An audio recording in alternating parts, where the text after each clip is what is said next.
To order. My name is Kelly Rosecrans, chairperson. I think what I'm going to do is, instead of the round of table, just like a roll call here, let's just go. Commissioner Craig Braun? Here. Commissioner Chris Bartek? Online. Okay. Tom Eklund? Here. Stephen Cove? Here. Carolyn Martin? No. Tom Rayholm? Here. Lee Tao? Here. And Mayor Shane Blazer is in front of me. Here. And Matt Heidemann, Jake, and Mary Wolosik is here, and Don DeSorsi is here also. So, okay, our first order of business is to approve the October 12th, 2020 Park and Recreation Commission meeting minutes. Move to approve. Was that Tom or Lee? Okay. Motion by Lee. Second. By Craig? By, I missed the second of who it is. It was Craig. Okay. All in favor signify by saying aye. Aye. Opposed? Aye. Aye. Ayes have it. Item number 3, we will review and consider approval of a firm to provide the new comprehensive outdoor recreation plan. That will be Kyle.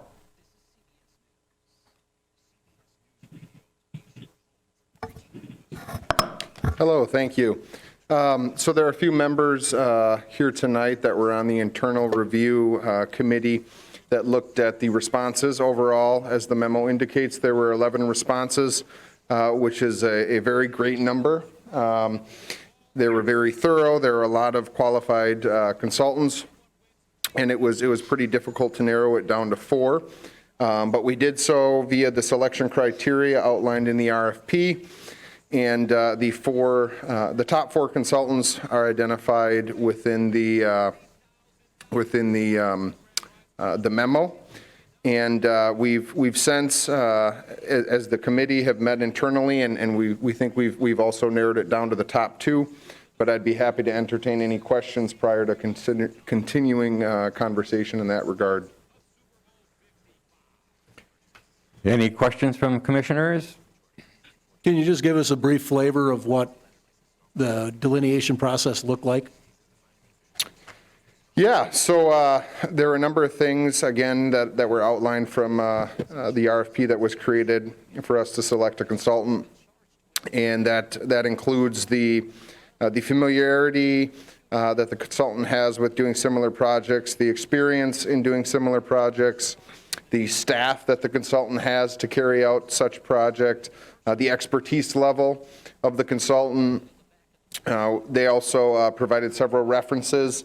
So again, the history that the consultant has, and we did thoroughly review, at least for the top 4, many of those references.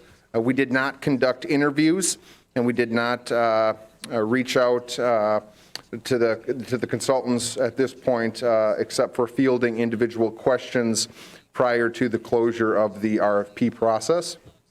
The things we liked about the top 4 was the detail, the level of detail, primarily relating to the strategy for carrying out the court plan. And we just thought they produced a very good end product and stood out amongst the other 6 applicants. So was there some sort of a scoring method for those criteria? And who was part of the group that assessed it? I'm sorry, what was the first question, part of the question? Did you have some sort of a scoring method for the criteria that you used to pick the candidate? Yes, we did have a criteria and a ranking of all those previously mentioned items. So they were weighted. So the internal committee consisted of 6 members of staff. 2 of them are present here. 1 is available, and myself via remote means. So I'm sorry, there's 4 of us, I believe, available. And then we all individually reviewed the applications or the responses, ranked them, and then we consolidated all of that information. And the four indicated in the memo stood out from our individual rankings, after which we then convened the committee and discussed who we thought of those four stood out. And we concluded that there were two of those four that we thought stood out amongst the other two.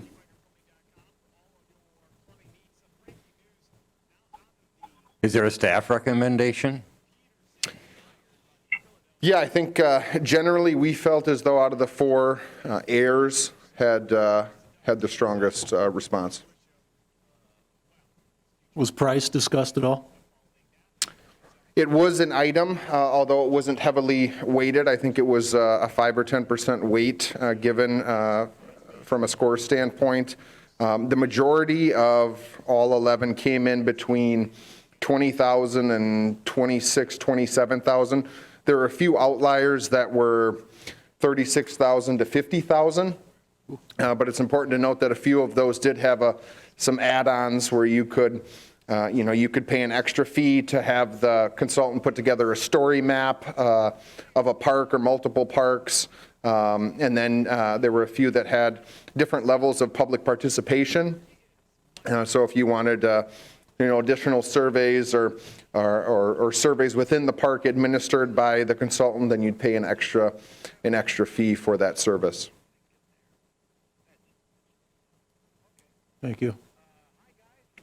And then I do want to turn it over just because Joe Terry's on the line, and he had a pretty crucial role in this also.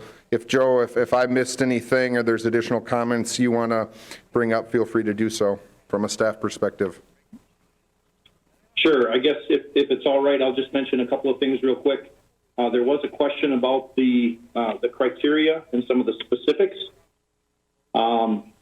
We looked at the experience and past record performance of the candidates. That was weighted at 25%. We looked at the quality and content of the response, basically how pretty was the proposal, if there are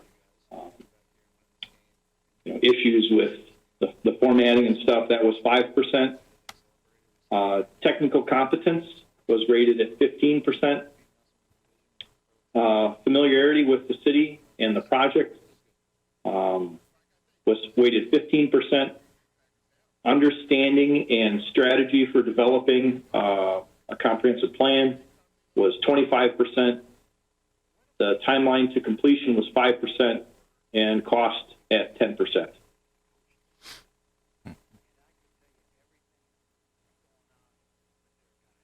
How about the steps when they get to, soliciting from residents and user groups, whatever? I mean, to me, that's a very critical step. And I'm just curious, what was there a strength of this group, or how do you see that proceeding? Are you looking for me to answer that one, or Kyle? Whoever. I can answer that. Kyle can follow up. So a few of the things that we were looking at was their on-site participation with staff, and the public outreach. And of the four that we selected, we were confident that all four would be able to do that. And again, as Kyle mentioned, Ayers kind of stood out on top as the one that we felt maybe was going to be able to do the best job with that. There were some really interesting concepts provided, and so ultimately it was a tough decision. And as part of the group, I have to say that it did take us a number of iterations before we really did come to consensus, iterations of review. So I'm confident that any of these top four would do a good job for the city. And as Kyle mentioned, Ayers did tend to stand out. Some of their deliverables were things that we would tend to use right away. Some of their deliverables weren't extra. They were part of the proposal. So there's a few things there that I guess kind of set them out in front. Who was the second choice?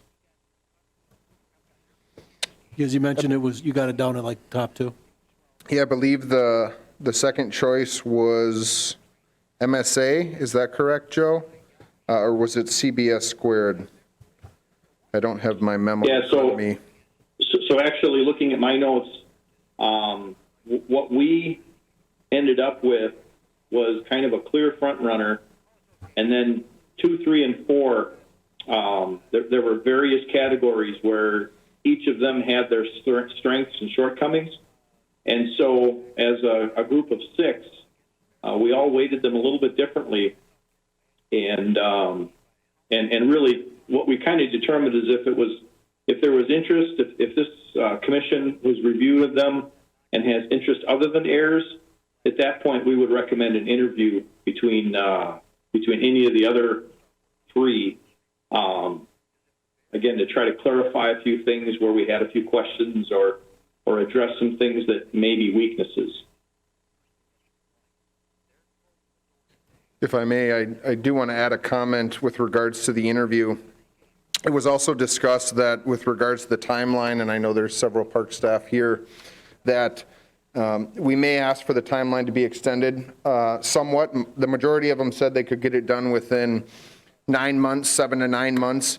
But I feel as though that given, Parks Department staff, and again, you guys can comment on this, they're in their slower months now, and as we bring a consultant on board, enter into a contract with the consultant, we may be pushing now the spring season where things at the Parks Department are going to be ramping up. The majority of the consultants indicated that the surveying time for participation and feedback would be anywhere from 2 to 3 months, but I think, again, given the busy season within the Parks Department, it might be more appropriate to extend that, that feedback time to 4 or 5 months so that, we kind of take a break, at least in the summer months, with regards to park staff's affiliation with the consultant so they can get more information input. And then near the end of the summer and fall season, there would be more time for the park staff to provide more input into the goals and objectives and recommendations within the plan itself. So I think that would be a crucial conversation to have with the consultant who's ever selected, and that they would be able to fit that timeline. And then there were a couple other things that I think we're interested in potentially, like I mentioned earlier, the GIS story maps, and I won't go into huge detail. But there's also, what heirs provided was that they were going to do a few, fact sheets for each of the parks. And I think there's certainly ways that we can elaborate on that and create a better public interface of that information rather than just a simple PDF. And I think I would like to have that conversation with the consultant to see what the best way to do that is. But knowing that if we have that conversation with them, that it could certainly raise potentially the cost of the project. Where's heirs, where are they from? What city, or they're Madison? Okay. I'm not sure where their home office is, but we received this from their Madison office. Okay, thank you.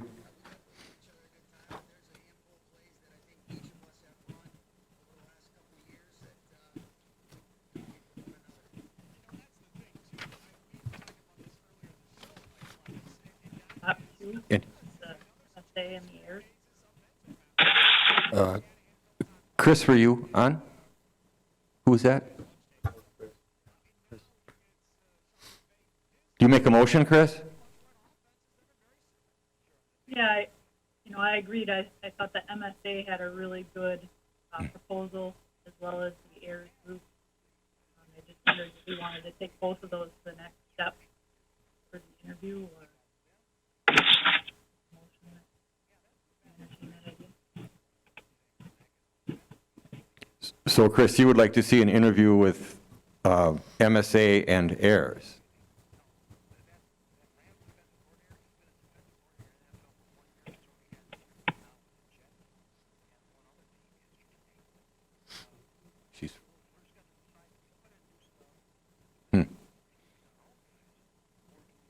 Are you there, Chris? Yep. Is that the consensus of the group? What, any commissioners, what do you, I guess the recommendation, I believe, was heirs, but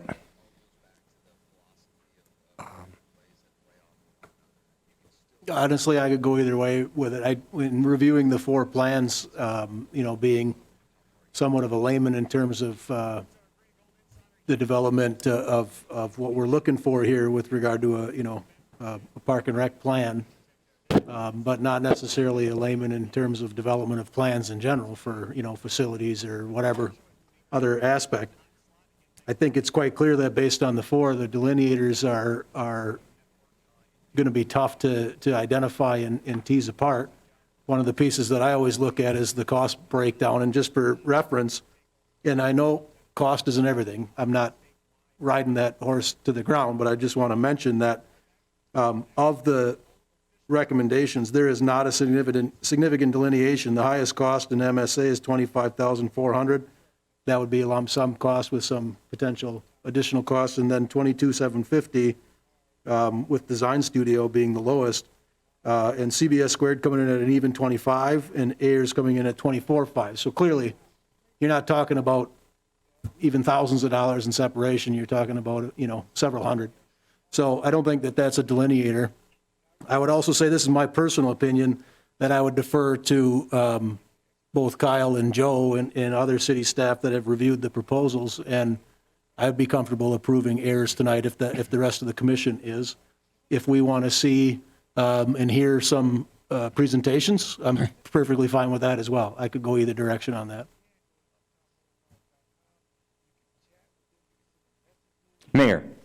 I agree with Craig. I was not a part of the internal review, and I was asked, but I guess I try to rely on staff and kind of not get involved in some of those things. And then I've reviewed the proposals myself also, and I'm comfortable with errors also.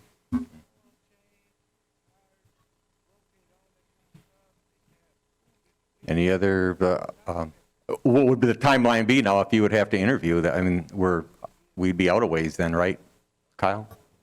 I think we could probably get interviews within the week. Ayers just on Monday, I believe, or Friday, had inquired about where we're at in the process. So I think the majority of those, if you choose to interview them, could be pretty quickly. I would ask the commission if there's anything in particular that you want those interviews to focus on, whether it's public participation, quality of content, strategy, maybe something that you thought was lacking in their proposals. Certainly you can let us know if you choose to seek those interviews. Is there any more discussion, or is there a motion on the floor? Kelly? Is that Tom? Yes. Tom. Yes, Tom.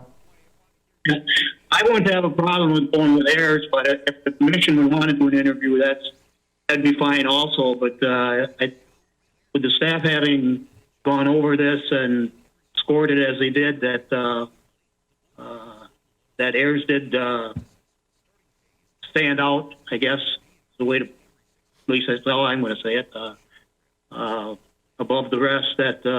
So I wouldn't have a problem with going with that. But again, I'll also say that if the commission would rather have an interview test with another one, that would be fine with me also. So I think the commission, I guess, what would you like to do? Okay. Mayor, please. I guess I'll kick it off. I'll start with making a motion to approve Ayers as the provider for the comprehensive outdoor recreation plan for a price of $24,500. Second. And that was Tom that seconded? The motion was made by Mayor Blazer, seconded by, I think it was Tom. Declan? Yes. To Yes, sir. accept AIR's proposal of $24,500. All in favor, signify by saying aye. Aye. Aye. Aye. Aye. Opposed? Ayes have it. Thank you for your info. I failed to introduce you at the beginning. That was our speaker was Kyle Kearns, our Community, Director of Community Development, and Joe Terry was on board, our Public Works Director. So I'm sorry to have missed you at the beginning. Okay. We move on to the update of the Wisconsin Rapids Recreation Center skating pond. Matt, do you have, or Jake, do you want to give us, you're going to be coming in pretty soon here. Yep. Since opening, I believe the day before Christmas, it's been steadily used, mostly on weekends, and then obviously during winter break, it was used a lot. Unfortunately, the warming house is still not open due to governor's orders and obviously COVID-19. We've been continuously flooding the ice rinks, and I think this week we'll start kind of falling back on that and letting other staff do other jobs throughout the city. I know we did talk about bringing it up to the council if we were talking on setting a date for opening up the warming house. And then setting a date, whether or not we make it to, let's say, February 13th, then we'll just continue to not keep it open, or continue to close it for this year. Okay, and that would be item number 5 for the warming house. Thank you for the update on the skating pond, and then we will move into item number 5. We will discuss the opening timeline for the Wisconsin Rapids Recreation, the warming house, as related to the COVID-19. So it's scheduled to close on the 19th of February? That was just the date I threw out Yeah. there. I was just making a point, if we get to a certain date, then we just won't bring up this discussion again for this year. And that's if restrictions would be lifted, and I don't, Yeah, correct. I personally don't see that happening, but we don't know. So, questions from commissioners? Are we keeping track of attendance? No, we don't have anyone on site. So if basically it was open, people could, an unlimited number of people could congregate in there? In the warming house? That's the concern? Yes. Yeah. Yep, correct. And obviously vandalism and, yeah. So there wouldn't be a monitor then if you opened it? There would be, yes. For the warming house? For the warming Yeah. house, yep. Kelly? Tom? Kelly? Ooh. This is Steve Cook. Can I have Oh, Steve, please? I'm sorry, go ahead, Steve. Hey, just speaking of that area with the warming house and that whole area over by the new aquatic center, just in this conversation, we've established that nobody from the city is in there, correct? Correct. All right. About a month ago, I got an email from a constituent that lives nearby that area, and basically the email said that there's been a high amount of vandalism in that area. And, we just put a lot of money into this area. And aside from COVID-19, I'm not sure if we want to have anything opened without anybody sitting there, or more or less giving people another area to congregate and, start spreading COVID-19. But the biggest concern is that we have vandalism in that area. And if that warming house is opened and it's not monitored, I'd sure hate to see vandalism done to that as well as what is being done in the rest of that area down there. Yeah, we have no intention on opening the warming house unless we have a attendant inside. So if we did, and we had an attendant inside, what kind of human being would that be? Just a casual staff, part-time staff member? That's correct, yep. We had one lined up, I believe, right, Mary? We've got 3 different people that are lined up for working the warming house if we do open it.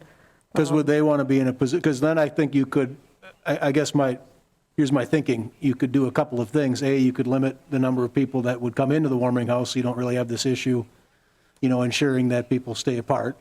And B, there's a possibility then that they might be able to say a few things about potential vandalism during the time that they're there. I mean, put a stop to it, but I don't know that that's the role of these sorts of people, or they're interested in taking that sort of role. See what I'm saying? Mm-hmm. So we could, if the expectation is that they monitor individuals in the warming house and kind of the general area, and would make a phone call to, law enforcement or appropriate city staff if there is issues, then I think it might be a good idea. But if it's that they're just going to sit there and make sure that nobody's, in danger of anything or, just very minimal supervision, then perhaps it's not a good idea. I'm just tossing that out there. So these restrictions, is this something that's coming from the health department? From the health department? So the question here is if there are restrictions listed, you folks want to know if you should open that facility. Yeah. Correct, yep. So that's. Well, if people wore masks, though, in the county, if people wore masks and stayed 6+ feet apart, I believe they'd be compliant with the governor's order and what the county expectations are. I don't know how easy that would be to enforce based on the numbers that were there on weekends. If you're talking 70 people there, and we've got some part-time attendant there, and it's going to be the expectation that she monitors the place and controls social distancing and numbers, I don't know if that's a realistic expectation. Yeah, which is why I asked the question about attendance, because I personally haven't gone by and seen anybody. I mean, I haven't been on a fact-finding mission to see who's using the ice rink, but just out of curiosity, if there's, 60, 70 people skating on a weekend, clearly that's not something that I'd want to do, much less many people. But if it's, a dozen, I think that's manageable. So that really comes down to it. I don't know. Clearly, you can't limit and say, hey, we can only have so many people skating, for example, and therefore you wouldn't really be able to limit the warming house. So maybe that's the inhibiting factor. Out of past circumstance, are we talking about large numbers of people skating on a regular basis? Is that, I'm relatively new to town still and, haven't, last year I don't think we had ice, did we? So forgive me. It was just one of those questions. It's so weather dependent, and then with the weekends, I think you'll achieve those numbers on weekends if you have the kind of temperatures we've had recently. Weekdays, that's pretty rare to get that kind of number. Yeah, weekdays will vary, and usually you have more skaters at the beginning of the season than you do near the end. So once the end of January comes, the numbers usually really decline through the month of February. I think the point we're trying to get to, too, is let's say that all of a sudden they decide to lift whatever restrictions. We'd kind of like your blessings ahead of time for a plan so that we don't have to run this through anybody. We can just implement whatever we decide to do. And our thoughts were, if it was a week before the end of the season anyways, it wouldn't pay to open it. And it wouldn't be fair to an employee to ask them to come in for 1 week and then they're done for the season either. So I guess what I was thinking when we were looking at this was, do we want to have a date that's kind of like a, I guess, do or die date? If we aren't able to open by, say, the middle of February, we'd just stay closed for the season? Does that make sense? Yeah, I see what you're saying. Yes. I would just share at the rec center, we have not allowed public skating so far this season, only because it's so hard to control. Not so much control who's on the ice, but when they're in the facility to warm up, there's nobody there that would be responsible enough to allow it. So we do allow the user group because they can enforce their own rules for masks and distancing and everything else. But I don't really see that changing with the way COVID is. It's not going to end soon enough for us to do anything this year, as far as I'm concerned. So just to share that. The normal expectation of like a warming house attendant is basically just to hang around, make sure everything is reasonable. That's basically all they do, is just kind of sit there and, yeah. It may be a little different now with the new facility, but, basically at the old facility, they were supposed to be kind of keeping things in check, rudimentary cleaning and, tracking numbers, that type of thing. Do a little shoveling around the doors if it snowed, so. Yeah, well, and for what Tom is indicating, that's, legitimate around the rec center too, and that inability to have any kind of control would right. make it pretty difficult, particularly if you're seeing significant numbers. So I guess if you agree, Jake, I guess we were thinking middle of February. If there's no change, we would just keep the warming house closed for the season. Because when are we done? Just Usually end of February. Okay. Yeah. And that would make sense to me, too. You wouldn't try to piecemeal it together for a week or two. So if the commission agrees with that, that's what we'll go on. Say February 15th, whatever date that may be. Middle of the month. Does that sound okay with the commissioners? Do we need a motion on that, or just, I don't, Guess we're just looking for your blessing on it. yeah. What you want to do? I'm okay with that. Commissioners? Yep, that sounds good.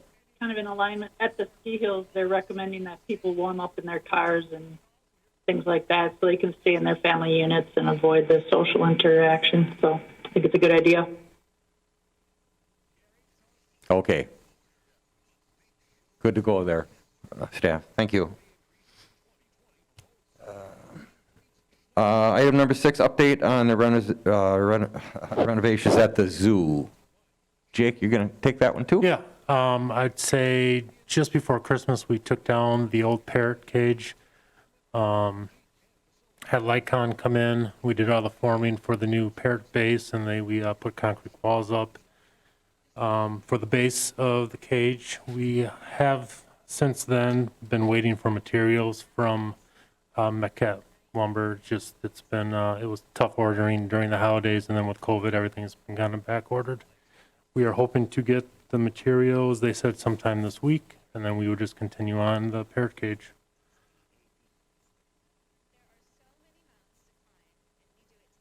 Okay, any questions? Okay. Thank you, Jake. Yep. Move on to number 7. The bills, did anybody take, oh, good. Lee, thank you. I'd make a motion to approve the bills as shown. Motion by Lee, Second. second by Craig to approve the bills. All in favor, signify by saying aye. Aye. Aye. Opposed? Aye. Ayes have it. Staff reports. Mary. All of our fall art classes were canceled due to City Hall being closed. We will start up with some winter art classes. We've restricted the numbers. I've got the approval from the mayor to go ahead and offer classes here at City Hall starting in January. We switched our American Red Cross babysitting certification course over to Safe Sitter. We had our instructor retire that had been with us for a number of years, and it was very difficult to find an American Red Cross babysitting trainer. The nearest one was in Minnesota, and you had to have a minimum of 6 people to run the class, which obviously we didn't have 6 people that are interested in teaching the class. So we switched to Safe Sitter, and we've got an instructor all set and trained and ready to go. So we'll be offering our first class here in January. The men's basketball league started in November, and that program will end on February 17th. Pickleball open play started and has been going on at East Junior High Field House. That will end in March. Both of those programs have been, the participants have been very cooperative in wearing their masks, sanitizing, etc. Volleyball we have at East Junior High on Thursdays. I have a few difficult children, if you call them. So I'm working with Susie, and Craig and I have been in contact as well. Those programs started November 5th and will end on March 11th. There's just a few individuals who seem to not want to follow the rules. So we're going to follow up on that, and if we need to terminate them from playing, that's what the procedure, I'm going to follow the lawyer, our city attorney, and what she proposes that how to handle that situation. We have had a snowman building contest ready to go January 15th, but due to the lack of snow, we will probably cancel that event. And then for the warming house, It was scheduled to open December 19th. Obviously, it's not open. Staff have not been trained, just an FYI on that. So if we do open up, I will need time to train staff and set up the inside of the warming house with all of the equipment and first aid supplies and stuff. Our spring program registration will begin on March 1st. T-ball and pitch ball registration will begin March 1st. We are limiting restricted numbers for all of those programs, and currently working on summer recreation and aquatics program flyers and activities, and also assessing seasonal summer employees if they are returning for employment this summer, and we'll be hopefully getting an ad out soon for summer seasonal employees. Okay, any questions of Mary? Otherwise, thank you for that report. Jake? Jake? Yep, we just finished up the Christmas decorations takedown, and those have been now stored in the Saratoga building. Like I said before, the daily maintenance on the low board hockey at Robinson Park and the skating rink at the Aquatic Center.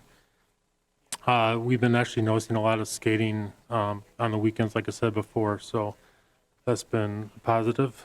The continuous tree cutting the low-hanging branches on the streets, our certified arborists have been continuing working on that.